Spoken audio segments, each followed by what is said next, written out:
K Chooliyad master സ്മാരക ട്രസ്റ്റും ഇരട്ടി കൈരാതി ക്ഷേത്ര സമിതിയും ചേർന്ന് നടത്തിയ ആദരണ സഭയും സത്സംഗവും കൈരാതി ക്ഷേത്ര സന്നിധിയിൽ വെച്ച് നടന്നു. ക്ഷേത്രം രക്ഷാധികാരി പി. കരുണാകരൻ അധ്യക്ഷത വഹിച്ചു. ആധ്യാത്മിക പ്രഭാഷകൻ PS മോഹനൻ കൊട്ടിയൂർ പ്രഭാഷണം നടത്തി. ഇപ്പോൾ അമ്പലത്തിൽ പോകുന്നതിന്റെ ഭാഗമായി നാം നിർവഹിക്കേണ്ട രണ്ടാമത്തെ ഘട്ടമാണ്. രണ്ടാമത്തെ ഘട്ടം വെച്ചാൽ 5 5 ഘടകങ്ങൾ: ഭൂമി, ജലം, അഗ്നി, വായു, ആകാശം. ഈ 5 ഘടകങ്ങൾ ചേരുന്നതാണ്. ഈ 5 ഘടകങ്ങളെയും അവയുടെ പ്രതീകങ്ങളെ കൊണ്ട്, ഭൂമിയുടെ പ്രതീകമായ ചന്ദ്രൻ തൊട്ട് ആകാശത്തിന്റെ പ്രതീകമായ പുഷ്പം വരെ ഈ പ്രപഞ്ചത്തെ മുഴുവൻ ഈശ്വരാർപ്പണമാക്കുകയും മനസ്സിനെ നിവേദ്യമായി അർപ്പിക്കുകയും ചെയ്യുന്ന പ്രക്രിയ ശ്രീകോവിലിനുള്ളിൽ ശാന്തിക്ക പ്രദക്ഷിണ നമസ്കാരാദികളൊക്കെ ചെയ്ത് ആ ശ്രീകോവിലിൽ പൂജ ചെയ്ത് ആ പൂജയുടെ പ്രസാദം സ്വീകരിച്ച് ഭൂമിയുടെ പ്രതീകമായ ചന്ദനം തൊടുന്നത് തൊട്ട് ആകാശത്തിന്റെ പ്രതീകമായ ദേവതാ ശരീരികളായി തീരുന്നു. ഇത് 3ാമത്തെ പൂജ, ക്ഷേത്ര ദർശനത്തിന്റെ 3ാം എന്ന പൂജ. അതത് ക്ഷേത്ര പ്രദക്ഷിണം അതിനനുസരിച്ച് വ്യത്യസ്തമായിരിക്കും. അകത്ത് നിർവഹിക്കേണ്ട ചടങ്ങുകളൊക്കെ വ്യത്യസ്തമായിരിക്കും. നമ്മൾ പൊതുവായ കാര്യമാണ് പറഞ്ഞത്. ഏകം വിനായകം കുര്യാത് 3 പ്രദക്ഷിണം. ശിവക്ഷേത്രങ്ങളിൽ സവ്യാപസവ്യമായ വടക്കുവശത്തെ വരെ പോയി തിരിച്ചു വരുന്ന പ്രദക്ഷിണ രീതി, ദേവദക്ഷിണ നമസ്കാര പ്രദക്ഷിണമേ ഇല്ലാത്ത ക്ഷേത്രങ്ങളും ഉണ്ടാകും. അതൊക്കെ 2ാമത്തെ കാര്യം. ഈ പ്രദക്ഷിണ നമസ്കാരാദികളൊക്കെ ചെയ്ത് പ്രസാമത്തെ ഘട്ടമായി 3ാമത്തെ ഘടകമായി വിദ്യ എന്ന ക്ഷേത്രം പൂജ. അപ്പൊ അമ്പലത്തിൽ പോകുന്നത് 5 ഘട്ടങ്ങളോടുകൂടി 5 ഘടകങ്ങൾ അനുസരിച്ച് 1ാമത്തെ പൂജയായ അഭിഗമനം പറഞ്ഞു. രണ്ടാമത്തേതായ ഉപാദാനം പറഞ്ഞു. എത്ര പൂജയുണ്ട്? 5. അപ്പോൾ പോകാനായിട്ടില്ല. പ്രസാദം സ്വീകരിച്ചു കഴിഞ്ഞാൽ ഉടൻ സ്ഥലം വിടാൻ പാടില്ല.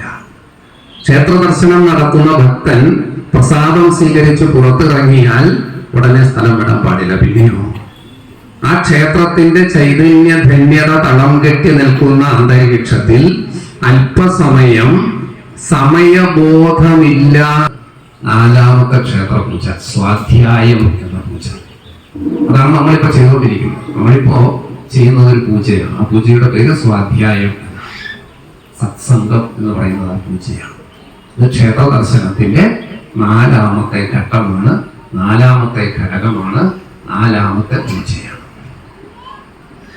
ഈ സത്സംഗമാണ് ഇതുവരെ ചെയ്യുന്ന കാര്യങ്ങളൊക്കെ ഈ സത്സംഗത്തിലേക്ക് നയിക്കാൻ വേണ്ടിയിട്ടുള്ളത്. വാസ്തവത്തിൽ ക്ഷേത്രത്തിന്റെ അഭിവൃദ്ധിക്ക് ആധാരമായ 5 കാര്യങ്ങളെ പറ്റി പറയുമ്പോൾ ആചാര്യ തപസ്, ആമ്നായ ജപേന നിയമേന ച ഉത്സവേന അന്നദാനേന ക്ഷേത്രവൃദ്ധിസ്തു പഞ്ചധ എന്ന് പറയാറുണ്ട്. ആചാര്യന്റെ തപസ്, തന്ത്രിയുടെ തപശക്തിയാണ് ക്ഷേത്രത്തിന്റെ ചൈതന്യം. അതിനെ നിരന്തരമായി നിലനിർത്തുന്നത് ആ മന്ത്രജപമാണ്, ആമ്നായ ജപം. ആചാര്യ തപസ് ആമ്നായ ജപേന നിയമേന ച. നിത്യനൈമിത്തികമായ കർമ്മങ്ങൾ, ആ നിത്യനൈമിത്തികമായ കർമ്മങ്ങൾ നിർവഹിച്ചു വരുന്ന ക്ഷേത്രത്തിന് കാലത്തിന്റെ പ്രയാണപഥത്തിൽ ഉണ്ടാകാവുന്ന ഡീഗ്രഡേഷൻ പരിഹരിക്കാനാണ് ഉത്സവം. ഉത്സവേന അന്നദാനേന. അന്നദാനം ക്ഷേത്രത്തിന്റെ ചൈതന്യവർദ്ധനവിന് ഏറ്റവും അനുപേക്ഷണീയമായ കാര്യമാണ് അന്നദാനം. ഏറ്റവും പ്രാധാന്യമുള്ള ദാനമാണ് അന്നദാനം. നഹി നഹി ബഹുദാനം അന്നദാന സമാനം. അന്നദാനത്തിന് സമാനമായി മറ്റൊരു ദാനമില്ല. കാരണം എത്ര കൊടുത്താലും എത്ര ലഭിച്ചാലും മനുഷ്യന് തൃപ്തി വരികയില്ല എന്നാണ് പറയുന്നത്. മനുഷ്യന്റെ ഒരു സ്വഭാവം അനുസരിച്ച് എത്ര കൊടുത്താലും എത്ര കിട്ടിയാലും തൃപ്തി വരികയില്ല. ആറടി മണ്ണ് എന്ന പ്രസിദ്ധമായ ഒരു കഥ നിങ്ങൾ കേട്ടിട്ടുണ്ടാകും. ക്ഷേത്രം മേൽശാന്തി രാകേഷ് നമ്പൂതിരി, ജന്മഭൂമി മുൻ resident editor A. Damodaran, K Balakrishnan master Aralam, N. ചന്ദ്രൻ, അനിൽകുമാർ തലശ്ശേരി, നാരായണൻ വികാസ് നഗർ, അക്ഷരശ്ലോക സമിതി അംഗങ്ങൾ, കീച്ചേരി മഹാവിഷ്ണു ക്ഷേത്ര സമിതി അംഗങ്ങൾ, കീച്ചേരി കൈരാതി ക്ഷേത്ര മാതൃസമിതി അംഗങ്ങൾ, രാമായണ പാരായണ മത്സര വിജയികൾ എന്നിവരെ ചടങ്ങിൽ ആദരിച്ചു.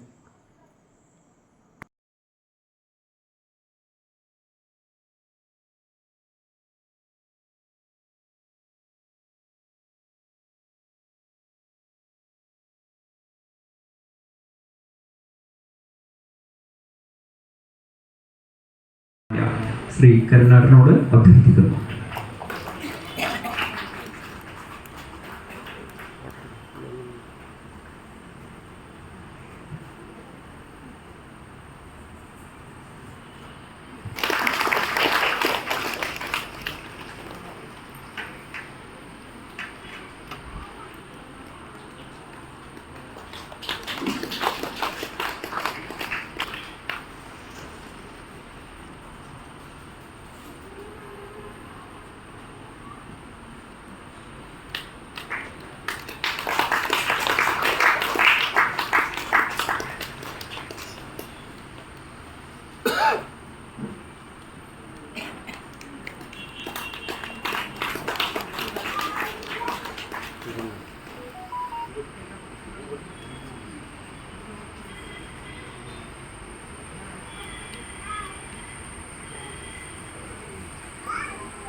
അടുത്തതായി ശ്രീ ആദരണീയ വ്യക്തി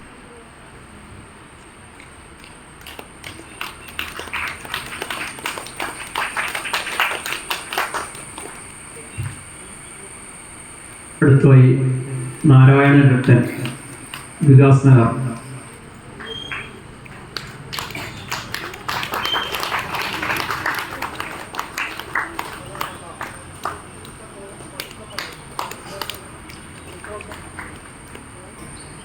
ശ്രീ കരുണാടൻ,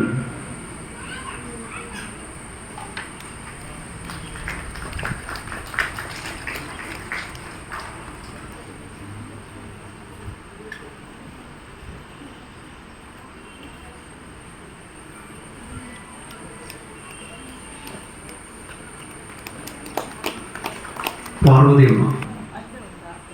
പത്മാക്ഷിയമ്മ എത്തിയിട്ടുണ്ടോ? ഇല്ല. ശ്രീ ഓമന ടീച്ചർ,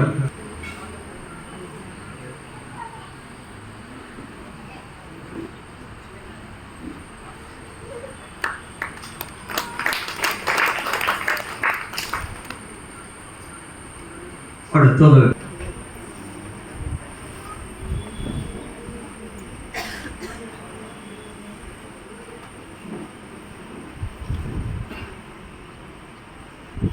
നമ്മുടെ ഈ മാതൃസമിതിക്ക് നമുക്ക് 10 or 25 പേരുണ്ടാകും. അത്രയും ആളുകളെ ഒരുമിച്ച് കൊണ്ടുവന്ന് കൊടുക്കുന്ന പ്രായോഗിക അല്ലാത്തത് കൊണ്ട് മാതൃസമിതിക്കാണ് ആദരവ്, വ്യക്തിക്കല്ല. മാതൃസമിതി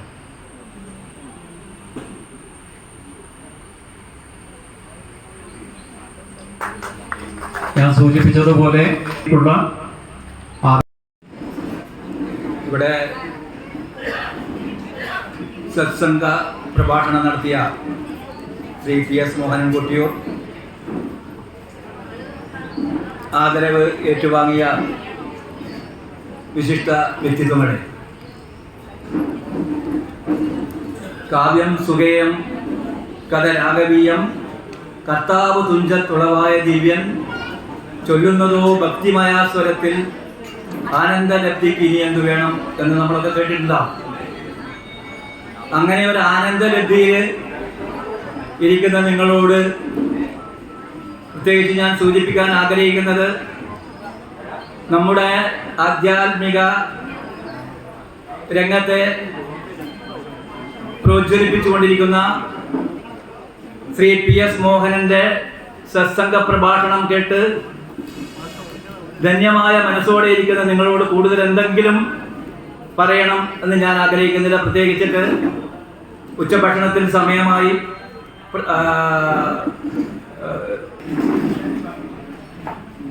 കാര്യങ്ങളിലേക്കുള്ള ക്ഷേത്രം പ്രസിഡന്റ് M. ബാലകൃഷ്ണൻ സ്വാഗതവും A. കൃഷ്ണൻ നായാട്ടുപാറ നന്ദിയും പറഞ്ഞു.